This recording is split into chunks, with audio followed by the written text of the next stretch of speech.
What's up, guys? It's always good to avoid controversial subjects, so let's talk about the pandemic. Coronavirus! Coronavirus! The 2020 coronavirus pandemic fundamentally changed the way we go about our lives, but I want to address some of this today. And one of the things that's been greatly affected by the pandemic was our right to privacy. And working from home and doing so privately has become more difficult through things like employee monitoring software, constant video calls with mandatory rules that your webcam is on at all times, and the use of personal computers and bring your own device policies are now commonplace. But this goes beyond the workplace and education. Many other facets of our lives are now being done through video conferencing software, things like telehealth visits, therapy sessions, and town hall meetings. The question is, how are we going to keep our computers clean and maintain our privacy in a post-pandemic world? Schools, workplaces, and medical services require that you use a personal computer where you do all sorts of things you'd like to keep private, but they also install all sorts of invasive video calling programs, anti-cheat rootkits for online classes, and Bossware for playing Big Brother so your boss knows that you're working. Now, instead of complaining, I want to take this time to either improve what we can do, but most importantly, prepare us for the next pandemic. So that way, the next time this happens, we will be ready. Now, before I proceed with any of this, I want you to be aware that I do this for fun and games because I value my privacy. But if this is critical for you to get a job, an educational opportunity, critical healthcare treatment, do not do anything I'm about to say. Your well-being is more important than content I make on my YouTube channel for giggles. Pick the hill you want to get game ended on wisely and know the battles that you can win. Be smart about this. Don't break the law, and don't break any rules or guidelines set by your university or workplace. That being said, your employer or university might be kind enough to offer, let's say, accommodations so that you can work from home and not have the privacy invasive technology wreak havoc on your personal computer. All of this is also a lesson on social engineering. And while social engineering might have negative connotations because of the InfoSec world, it's all about everyone getting what they want in the end. They get a good worker, and you get your privacy at home and your data safe from all third-party programs your company or your doctor or your school uses on you. Don't think of this as lying. Think of this as professional excuse making. And I'm going to teach you all how to be pros at professional excuse making. I'm not going to go into deep detail, but I'm going to also cover some of the price or potential costs. I understand, especially for the broke Zoomer students in my YouTube analytics, that price is an important consideration. Obviously, the cheapest solution is that you have a dedicated computer. Now, you could use an old computer you have lying around, you could go out and buy a new one, or you could convince your school or employer to provide you one. In the name of security, tell your employer providing you a computer will have everything all preset, and it's more secure because it's hardware that your company controls. Obviously, if it's more secure, if your IT department set it up for you, right? And speaking of your IT department, tell them how technically illiterate you are. And tell them that installing all of this VPN software or monitoring programs or remote access solutions are just too difficult for you to do. And you're not going to know how to do that. And it's too complicated to run all these weird EXE or DMG files just to do these things. Now, if you're part of a university, universities often allow students to rent out laptops the same way people rent out library books. And also for schools that have younger audiences, so like you say you're in elementary school, primary school, etc., you can actually get them to try to provide you a Chromebook or an iPad. Now, the other route you could take is you could say you're a weirdo Linux user. Huh? What? Here's what you're going to do.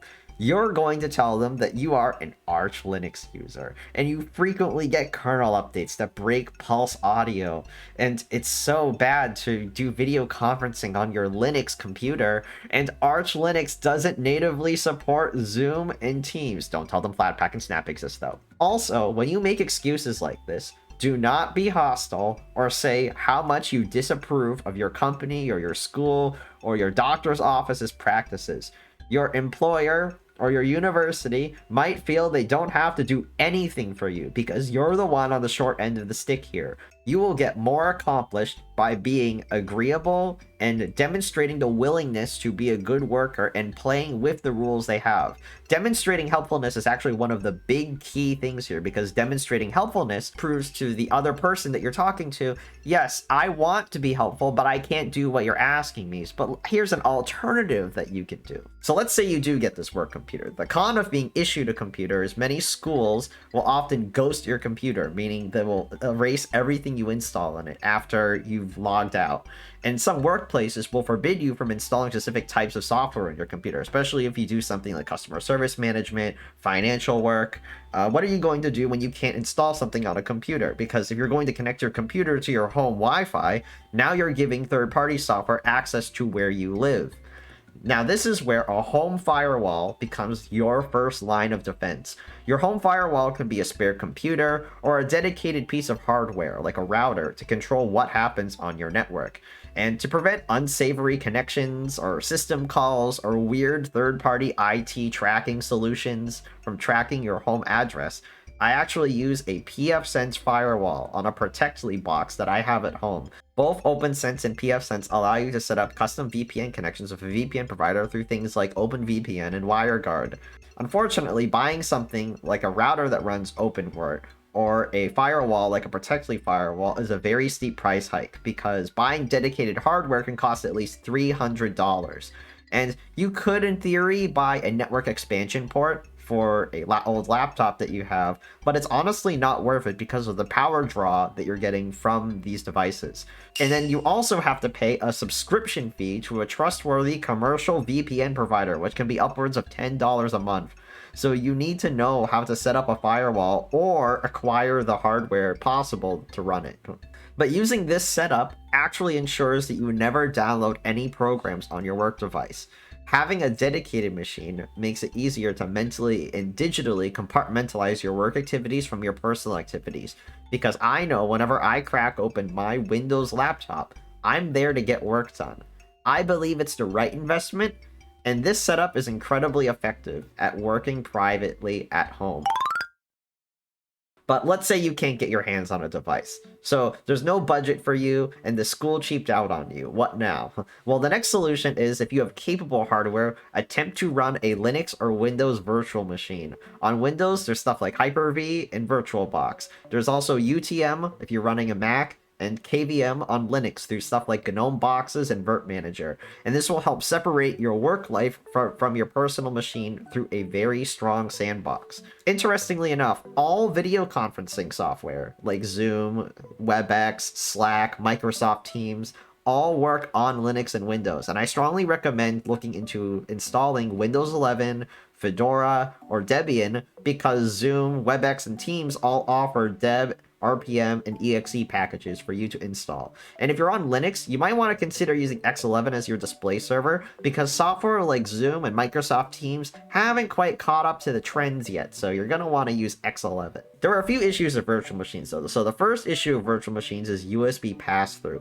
And USB pass-through, the reliability of it can vary from device to device. And this means you can pass something from a USB port, so let's say a USB webcam, USB storage, or a USB microphone, to a virtual machine so you can use it with video conferencing software, the same way you do with a physical computer. But the other issue of using something like a virtual machine means that you need to have at least a half-competent computer to run it, probably a computer with a graphics card or an old gaming computer to run it effectively. You also need to be sure to allocate enough storage and memory, and then it gets more complicated when you try to do things like GPU pass-through, which you're going to need if you're going to be doing something like video editing or animation work, and this is just going to become progressively more difficult. Anti-cheat software and security programs can also potentially alert your school's proctors or your IT department that you are using a virtual machine. So please err on the caution, especially when using a virtual machine. And if you can't get a virtual machine working or you have a low spec computer, consider using a Linux Live USB. Now, most people know about Live USBs. You can use something like Etcher or Rufus on Windows to install Linux on a USB drive and then boot into it as a live operating system. That way, when you use your computer, you can essentially have a second operating system on your computer without replacing your host operating system. But the problem of using a live USB is using a live USB will cause you to lose your setup upon system failure, and you will also lose all data that you've stored on it. And there's also the issue of performance, because especially on low spec hardware, live USBs are limited in USB read speed, which is very slow, and running off of the RAM on your computer, which is also not a lot to go off of. And to avoid getting your files erased, you could use a portable hard drive, but I would argue a better solution is, if you can run a portable SSD or hard drive, which you can use to boot Linux off of and store all of your files on. And they're incredibly cheap. And if you have a second SSD or hard drive, you can actually boot into it and store all of your files on it without losing anything. And since you have full control of the hardware, you can install things like VPN software because it's your device. But be warned, you might get a nasty gram from your work or school's IT department that you're even using it at all.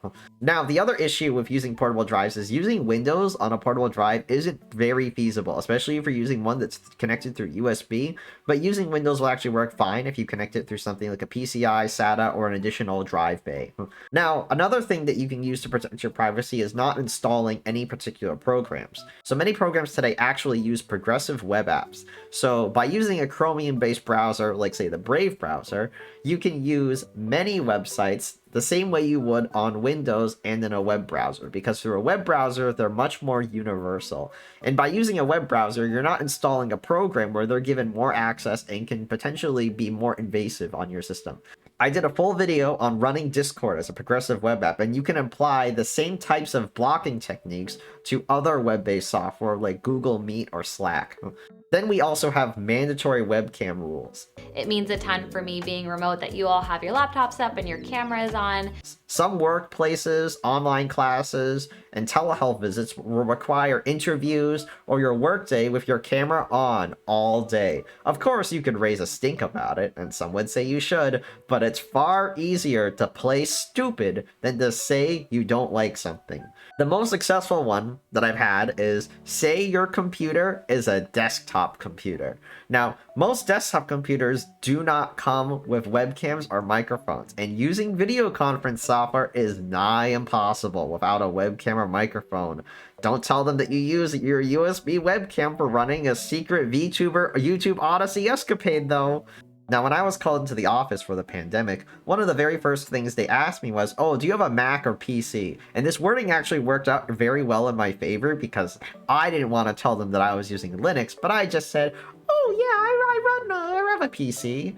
And they also said, okay, so do you have a laptop? Can you bring that in with you? And I said, oh, my main computer's a desktop computer. I also said, oh, I also have a laptop. It's kind of old, it's 4 gigabytes of RAM, and it isn't really good enough to run Zoom. It gives me all sorts of high CPU usage warnings, and I don't know what that means. I want you to notice this in particular. Notice how everything I said to my employer was not a lie. My main computer is a desktop computer, and I also have a really crummy laptop. If you can make a solution where you don't have to lie to your employer, if you can do that, it's the best way to sell your excuse, because it makes it very genuine, because you're actually telling the truth to someone. Part of making a good excuse is that you express that you are trying the best to do what they want you to do.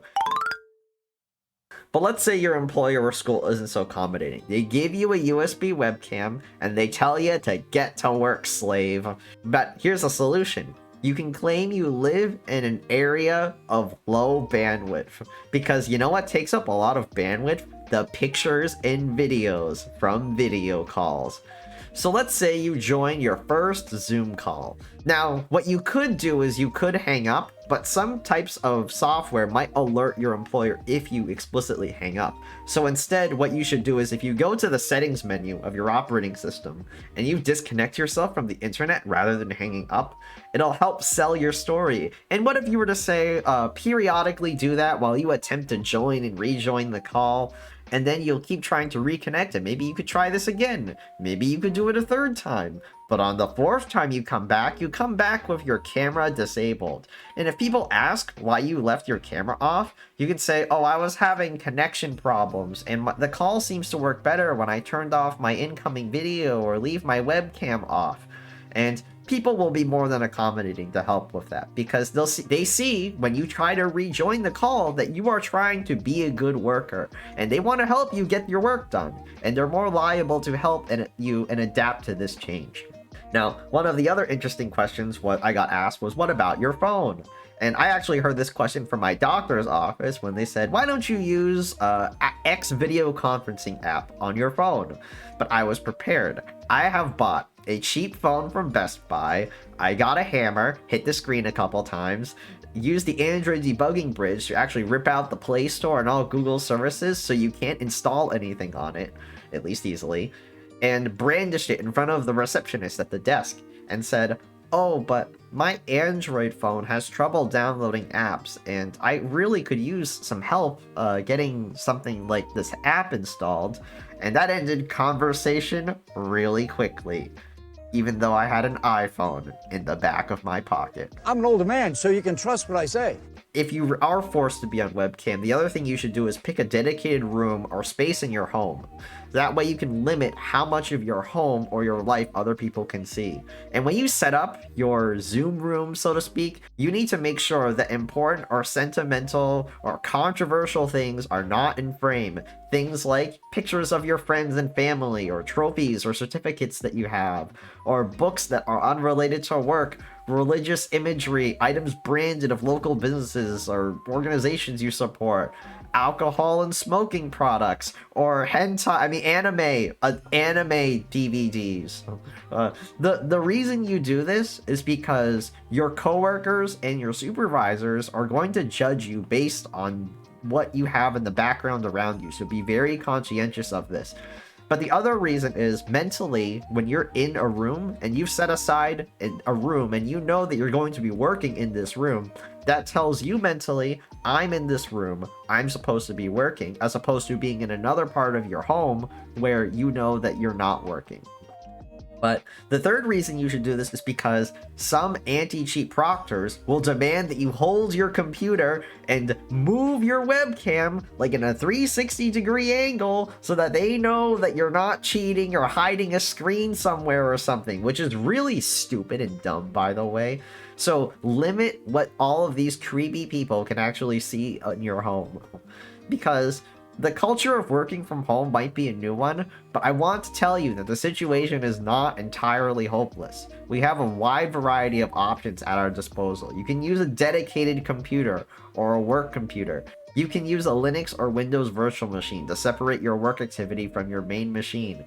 You could use a live USB or a secondary drive to boot into Linux and do your business. And also, you need to be prepared to provide sufficient professional excuses to get your work done and play dumb when people start asking you questions. Say you have bad internet. Say your computer is running Arch Linux and has trouble running all this fancy software they're giving you. Say the webcam you provided to me doesn't work on Linux. And hopefully, all of this provides some hope in our ever-connected cyberpunk dystopia. That's the end of the video. This is how you work from home. Why don't you go like the video? Like this video if you like social engineering.